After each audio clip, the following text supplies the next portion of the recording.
వివేకానంద రెడ్డి తెలుసు కదండి. వివేకానంద రెడ్డిని ఎవరు ఎలా చంపారో కూడా తెలుసు. డైరెక్ట్గా మీడియా ముందుకు వచ్చి నేను ఆ కాలు అలా నరికా, ఈ చేయి అలా నరికా, ఆ కన్ను అలా నరికా అని చెప్పిన దస్తగిరి ఆయన ఇప్పుడు చంద్రబాబు నాయుడు బినామీ అయిన జై భీమ్ భారత్ పార్టీలో చేరాడు ఈ హంతకుడు అనమాట.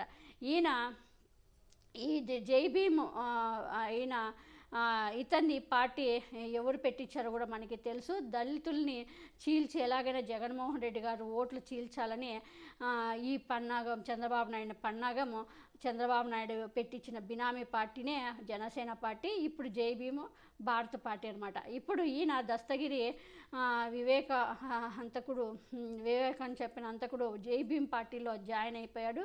జాయిన్ అయ్యి ఈయన ఇప్పుడు జగన్మోహన్ రెడ్డి గారి పైన నిన్నటి వరకు నేను ఇండిపెండెంట్గా పోటీ చేస్తా జగన్మోహన్ రెడ్డి గారి మీద అని చెప్పిన ఈ పనికి మాలిన వెధవ ఇప్పుడు ఒక పార్టీ పనికిమాలిన పార్టీలో చేరి ఇప్పుడు అక్కడి నుంచి జగన్మోహన్ రెడ్డి గారి మీద పోటీ చేయాలని చూస్తున్నాడు. ఇలాంటి వాళ్ళని పార్టీలో చేర్చుకున్నాడంటే జడా శ్రావణ్ కుమార్ మరి అతను ఎలాంటి వాడో, అతని పార్టీకి ఉన్న విలువలు ఏంటో, అతని పార్టీకి ఉన్న విశ్వసనీయత ఏంటో అర్థమవుతుంది. ఎంత సిగ్గు లేకోకుండా ఒక హంతకుడిని పార్టీలో చేర్చుకున్నాడంటేనే ఆ పార్టీ అజెండా ఏంటి, జెండా ఏంటి అనేది అందరూ అర్థం చేసుకోగలరు. వీళ్ళంతా కావాలని చంద్రబాబు నాయుడు బినామీల పేర్లతో ఇట్లా పార్టీలు పెట్టించి ఓట్లు చీల్చాలని చూస్తున్నాడు. కాంగ్రెస్లో షర్మిలాని పెట్టి అట్లా ఓట్లు చీల్చాలని చూస్తున్నాడు. కానీ ఇవన్నీ ఈ చంద్రబాబు నాయుడు కుట్రలు కుతంత్రాలు ప్రజలు అర్థం చేసుకోగలరు. ఎందుకంటే ఎన్ని కుట్రలు పన్నుతున్నాడో అన్ని కుట్రలు పన్నుతున్నారు. చూడండి, చేరాడు జై భీమ్ పార్టీలో ఈయన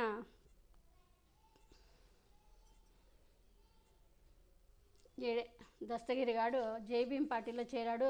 మరి ఈయనకి వాళ్ళ కుటుంబ సభ్యులను ఓట్లు వేస్తారో లేదో, ఎందుకంటే ఇలాంటి హంతకుల్ని అస్సలు క్షమించరు ప్రజలు. అసలు ఈ జడా శ్రావణ్ కుమార్ ఇంతవరకు మీడియాతో మాట్లాడుతూ ఎన్నెన్నో నేను దళితుల కోసం, వాళ్ళ కోసం, వీళ్ళ కోసం, మా దళితుల్ని అట్లా అన్యాయం జరుగుతుంది, ఇట్లా జరుగుతుంది, అన్యాయం జరుగుతుంది, నేను వాళ్ళ కోసమే పార్టీ పెట్టినా అని చెప్పిన ఈయన ఇంతగా మాట్లాడినా ఏమో నిజంగానేమనుకున్నారు. కానీ ఇప్పుడు బయటపడిపోయింది ఈ జడా శ్రావణ్ కుమార్ అనేవాడు కూడా చంద్రబాబు నాయుడు బినామీ. ఇన్ని రోజులు కూడా కావాలనే అలా బయటకు వచ్చినట్లు నాటకాలు ఆడి మళ్ళీ అదే పచ్చ మీడియా నుంచి బయటకు వచ్చినట్లు నాటకాలు ఆడి మొన్న మళ్ళీ పచ్చ మీడియాలో ప్రత్యక్షమయ్యాడు, అందరూ చూసాము. కాబట్టి ఇలాంటి వాళ్ళని చంద్రబాబు నాయుడు చాలామందిని దింపుతాడు. ఇంకా 2 నెలల టైంలో చాలా విన్యాసాలు చేస్తాడు చంద్రబాబు నాయుడు. కాబట్టి ఇలాంటి వాళ్ళతో చాలా జాగ్రత్తగా ఉండాలి.